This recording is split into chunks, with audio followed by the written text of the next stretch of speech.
Thanks again for choosing to attend my talk. And the one thing that I'm going to speak about today is essentially this notion of a new kind of fraud that is emergent.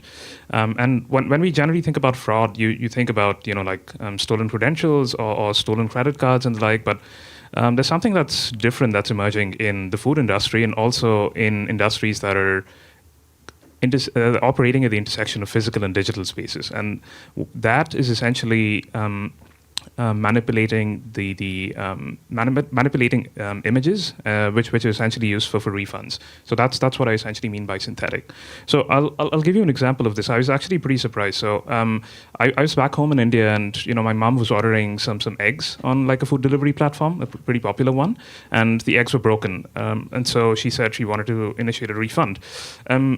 To the credit of the platform, they actually wanted multiple images, but my mom had just taken one, yeah, and so she asked me to kind of help her with this. So what I did was I just used ChatGPT. I gave it the brand of the eggs, and asked it to generate an image, and that was that. So it put that together. I added those images, and voila, everything just worked. The refund just came in very, very happily. So I mean, the key point here is. The thing that people relied on is perception and thinking about images as being anchored to reality, but that is no longer the case. And so I always generally like to think about how you classify things in general. And one way that I thought was helpful to understand is kind of thinking about this in two axes, right? So who is submitting this image? And the second axis is what is this claim that the image is supposed to support? Yeah, and so you can think about it from two different angles. So there's the customer, and for the customer, it's pretty straightforward. Like me, you can put up an image, and then you get a refund, and that's great, right? But there's also another perspective that's popping up in food delivery companies where the couriers themselves are kind of tweaking around and playing around with the orders in some cases. And there have actually been instances where couriers have generated synthetic evidence and used that to essentially say they've actually delivered stuff in the right manner, whereas it wasn't really the case, right? And so that's the same point that I was looking to make. So you now have essentially a new form of fraud where the proof itself is synthetic, yeah, and so this is pretty funny. So like the more I was diving into it, the more a lot of this was actually coming up. Like in early 2024 and later 2024, there was a bunch of people essentially on TikTok and subreddits who were basically showing how you can actually use AI tools to kind of beat the system, screw DoorDash and all of that, yeah. And this is not just happening across like Western markets. This is also happening in India, in Southeast Asia, and yeah, it seems to be working. And so the question is, who is eating this loss, right? So it's not the users, obviously. Users are super happy about all of this. There's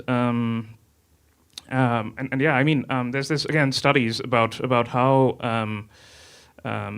Studies are conducted across all forms of online commerce, and the striking point to understand is that food delivery has been the vertical that has reported the highest post-transaction fraud rates in the industry as a whole.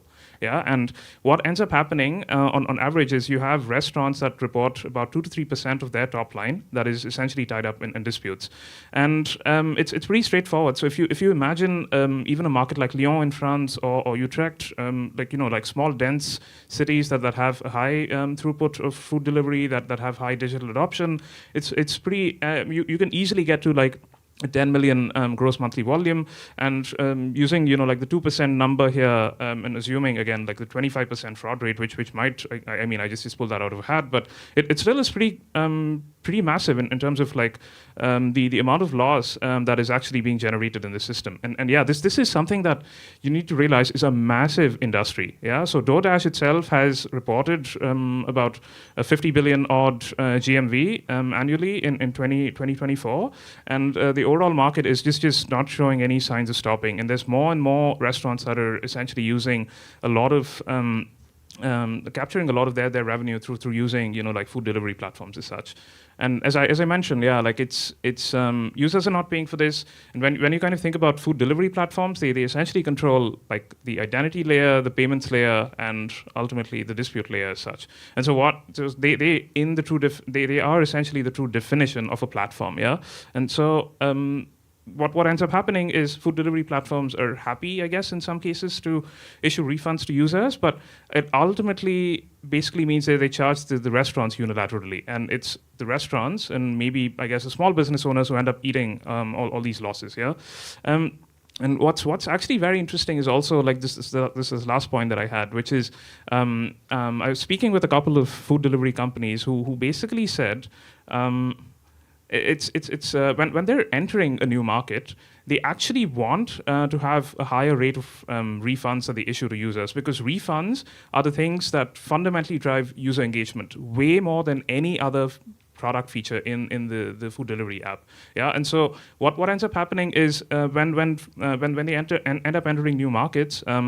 They're extremely happy to just keep issuing refunds, and what ends up happening is it's basically the restaurants who end up getting compressed. Yeah, when they actually start getting dominant in specific markets, that's when they maybe slowly start clamping down. But I mean, it's a very dynamic industry in any case. Yeah, and so there's controls that people have been putting in place, yeah. So you have like limits on refunds. There's people try to do reputation for users. There's manual review processes, like, but again, these don't work at scale, yeah. These are things that were controls that were made for another era where generating like images was not easy. Yeah, it was essentially a bottleneck. But now it's not no longer the case. You no longer have the ability to scale up processes like this. Yeah, and what's happening is. Companies like DoorDash have actually started tightening the screws on the couriers, yeah. So there's actually been there's actually like a couple of AP reports that came out on DoorDash, which on like the kinds of opaque and overreaching identity, like real-time identity controls that they were imposing on couriers and the like, where they were asking them to do like selfie checks, like include images of their IDs or something along those lines.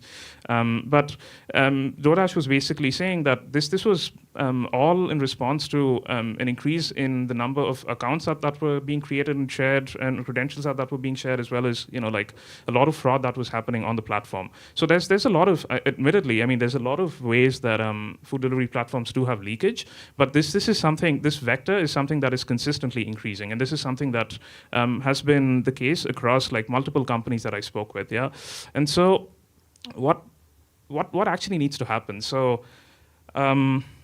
I mean, people have generally been asking, like, does this image look real? Yeah, and that's something that's related to perception. But now I think, and when you even think about industries like journalism, for instance, where integrity of media is very important, what they try to ask is, where did this actually come from? Yeah, so there's a lot of organizations that are working on open standards, like C2PA, for instance, who basically want to get people to answer the question, where did this specific piece of artifact come from? Did it come from a specific device or an emulator? Did this device have specific security properties? Were there any additional kinds of metadata associated with this media that you can essentially use as a basis for provenance? And so the key idea, again, is images are no longer proofs, but they should be considered inputs. And you should stop thinking not about pixels, but essentially trying to think about creating a provenance chain and figuring out whether this is increasing your confidence that this is in fact real or not. And so there's a couple of ideas that I kind of have in this broader direction. There's some work that people were doing on what are called attested sensors. The idea again is you could have like specific cameras or even in high-end phones. What's happening is you have the ability to kind of use a secure element that is on your phone, and this is essentially something that contains it's hardware that's generally not hard to tamper, and it kind of contains like very specific capabilities that enable you to kind of sign off on specific things that happen within the, I guess, the environment of your phone.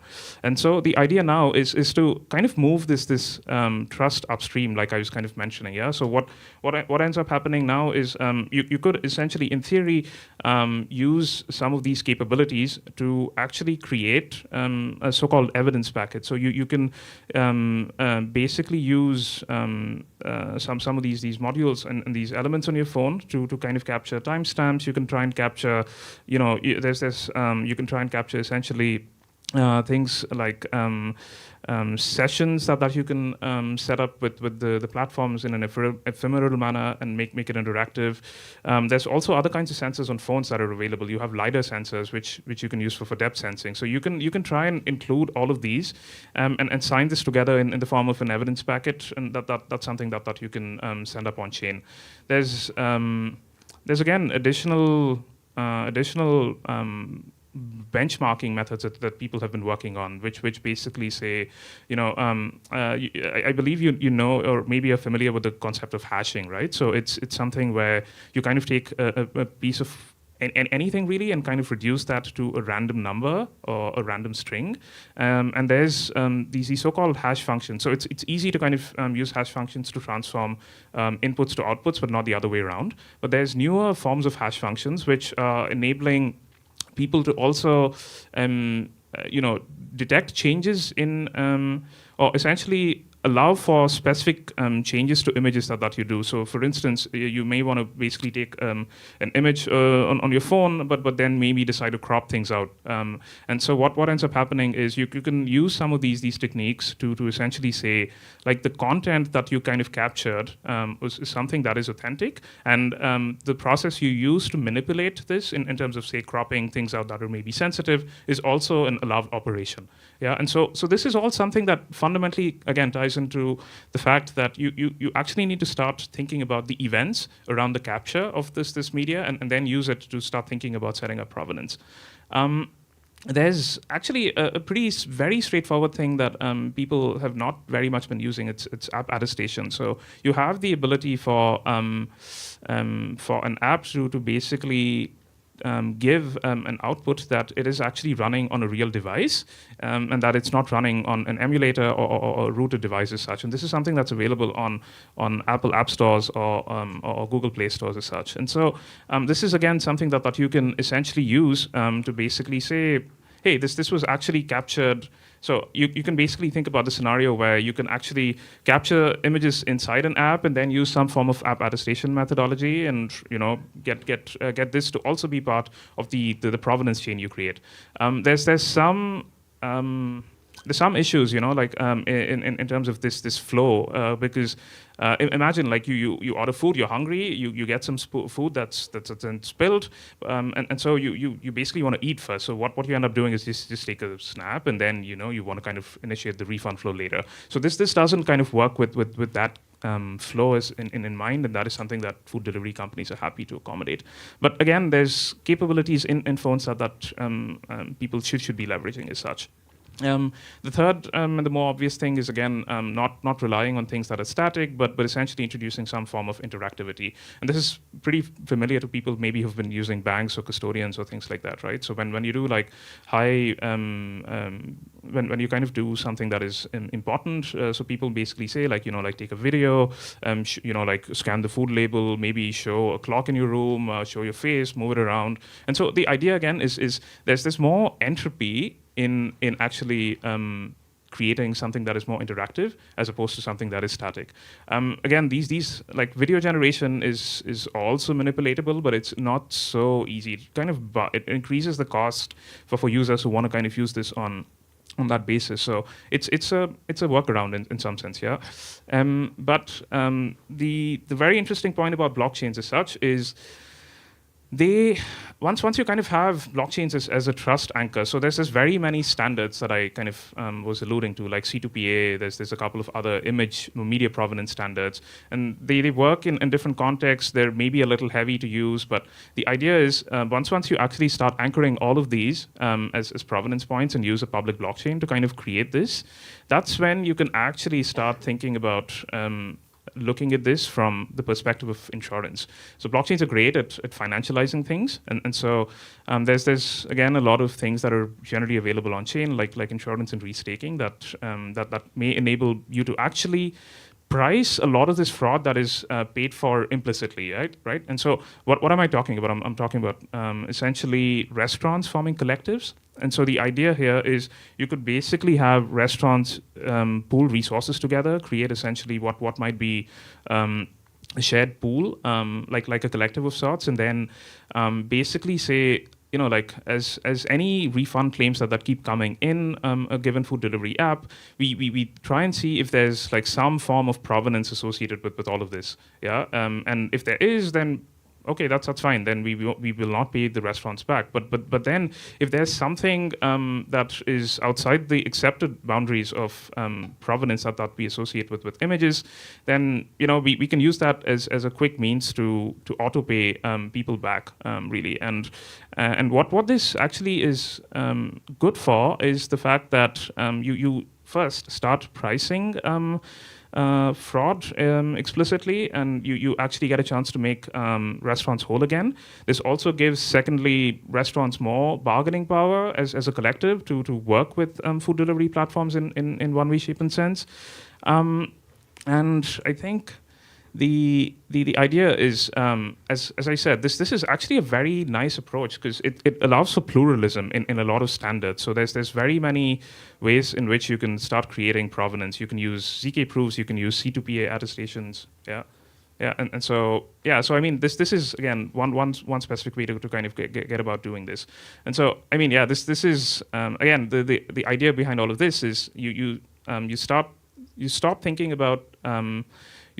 about evidence as being static in a fixed point in space. You actually start thinking about introducing trust as a stack with not just technical elements, but also cryptographic and hopefully economic elements that you can then use to start essentially thinking about this in a more holistic manner. And so, I mean, this is something that we already know, but the idea again is there's phased ways in which food delivery platforms can actually do this. There's ways that you can start introducing things like in-app attestation. You then move on to introducing, I don't know, like some form of zero knowledge proof at the point of capture for creating for creating this evidence packet of sorts, and then move on to actually an insurance type model for merchants. And so, I mean, this is something that we were generally very interested in. So if as a company you are trying to create the rails for setting up a provenance chain, this is something that will hopefully enable you to start thinking about redefining what trust means in an AI-first era. So there's some fun companies doing things like Rebellion, so you can check that out. But if you're kind of working on the space, would love to kind of chat about this. So thank you for this.